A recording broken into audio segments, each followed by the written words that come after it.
first down and a touchdown. Talk about moving the pile.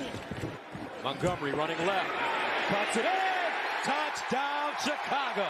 The I formation, a Le'Veon Bell kind of hesitation, and then utilizing that speed. Will the Bears re-sign David Montgomery? That is the question that has been on a lot of fans' minds all off-season long, and today we dig into it. What up, guys? Swift here, breaking down everything Chicago Bears, and today we talk about starting running back David Montgomery, who just happens to be in the final year of his rookie contract. Be sure to like the video and be sure to let me know in the comments what you would do with David Montgomery. I know he is a fan favorite, so let's get into it. Montgomery has 3 underrated seasons in Chicago so far. He has accumulated over 1,000 yards from scrimmage and scored at least 7 touchdowns every year. He has averaged around 3.8 yards per carry for 2 out of his 3 years, while in 2020 he averaged 4.3. 2020 was his career year, going over 1,000 yards rushing and 1,500 total yards from scrimmage with 10 touchdowns. David Montgomery is a really good football player. I want to start with that. He runs hard, has elite vision, patience, and tackle breaking ability. What keeps Demo from being the best running back in the league is his limited speed and athleticism. What really hurts his game is that he breaks so many tackles, but he doesn't break a lot of them for big plays afterward. Saying that, I think it's important to say that behind a better offensive line and with a better play caller, David Montgomery can easily be a top 10 running back in this league and could have a huge year this season. That being said, he is in the final year of his contract. I will be doing previews of other players who are also on the final year of their deals. I think Demo is the one that fans think about the most, though. Roquan should be a no-brainer to re-sign, but I'll do a video on that soon, too. Today's video is not an all-22 breakdown on Montgomery, though. Today's video is focused solely on the question of the Bears re-signing him. The first thing I want to say is that I love Demo.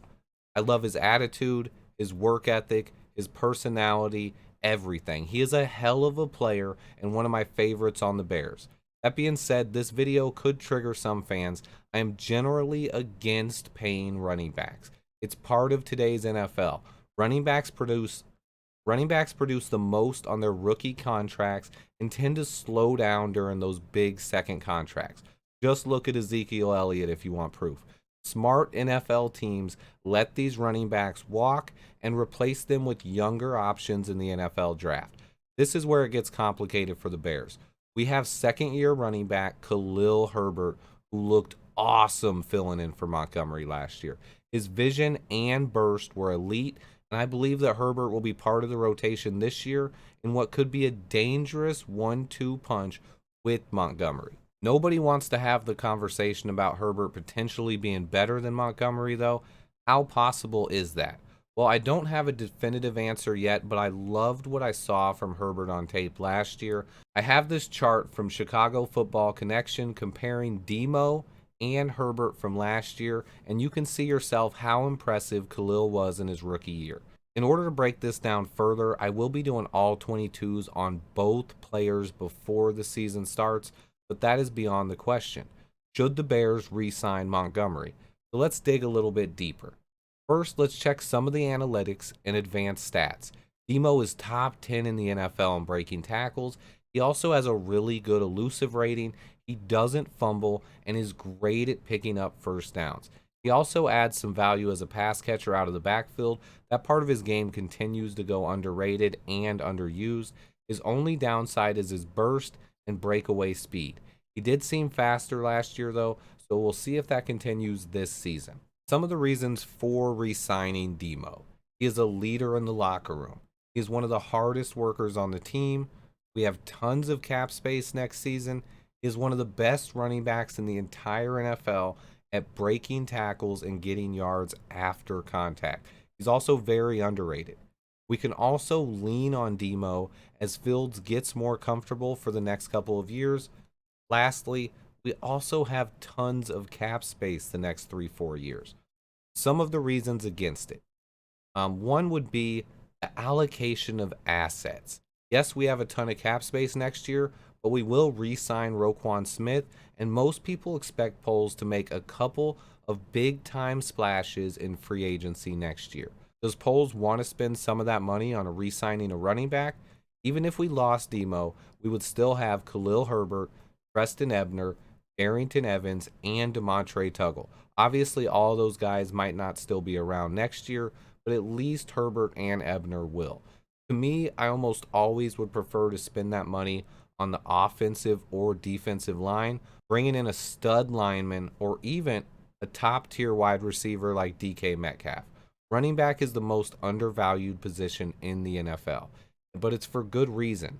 Teams wear running backs down, and nobody's body is meant to withstand the amount of hits they take.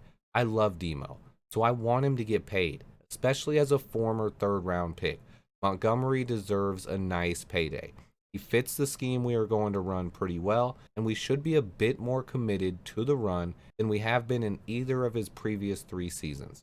We also made improvements on the offensive line, even though the national media wants to tell you that we did nothing. Demo and Justin Fields should also be really dangerous in the read option game. All that being said, Montgomery is set up to have a really good year this year and get paid in free agency next year. It's possible he could get around $12 million per season. That's the minimum range that big-time running backs have signed for recently. Joe Mixon, Aaron Jones, Nick Chubb, Derrick Henry, and Dalvin Cook are all making over $12 million per year. Then you have the 3 guys getting more than that, and it's Ezekiel Elliott, Alvin Kamara, and Christian McCaffrey all getting at least $15 million per season or higher. Me, I'm not paying a running back that kind of money, especially not on a 5-year deal. So what would be the middle ground? What are the odds that Demo takes a team-friendly 3-year deal? This is interesting.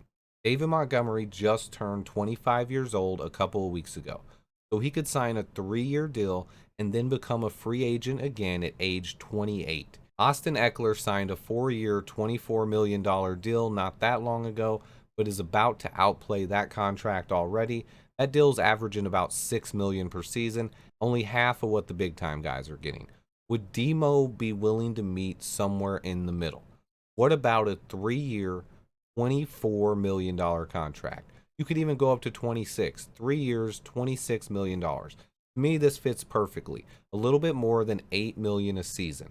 It would be a good deal for Demo. He would also get a good chunk of that guaranteed and be a free agent again at 28 years old in his prime. The timing for Chicago would be good as well, because when those 3 years run out, so does Justin Fields' rookie deal. So then Demo would be another Bear for 4 seasons before we'd have to have this conversation again. To me, this would make sense on both sides for a lot of reasons. One of the reasons is that running backs don't usually fare as well on their second teams. It happens, but it's very rare. Usually you get the most opportunities from the team that drafted you. This would allow Demo to stay in town without having to sacrifice a ton of money. Yeah, it's possible he could get more elsewhere, but this wouldn't be a bad deal for David. Getting $24 million and another shot at free agency in your prime isn't a bad thing at all. This is a decision that Poles and company will be thinking about over the next 6 months. It's possible they talk to him before the season and work something out. It's also possible they have already decided they weren't going to pay a running back, which would explain why they drafted Preston Ebner and signed Darrington Evans and Demontre Tuggle. One thing is for sure, our running back room is deep. Another note is that Shanahan-style systems are known for turning no-name rushers into 1,000-yard backs, and that is the blueprint we seem to be following. So let's recap. If Demo has 1,000+ rushing yards and 1,400+ yards from scrimmage this year, he will put himself in position to possibly earn $12 million a season or more. At that price point, I would probably walk away and let Khalil Herbert, Preston Ebner, and another back share the load. Demo is a leader and a great player though, so I would prefer if he stayed. A 3-year, team-friendly deal would work for both sides. So what are the odds it happens? I would say about 60% at this point, but we will see. I will be coming back with full breakdowns on Montgomery and Herbert before the season starts. Watch out for those. Be sure to like the video. Let me know in the comments if you would re-sign Demo or let him walk. Also, how much would you be willing to pay him? Keep it friendly. We don't want to fight over it, but it is fun to discuss. Stay tuned, and until next time, bear down.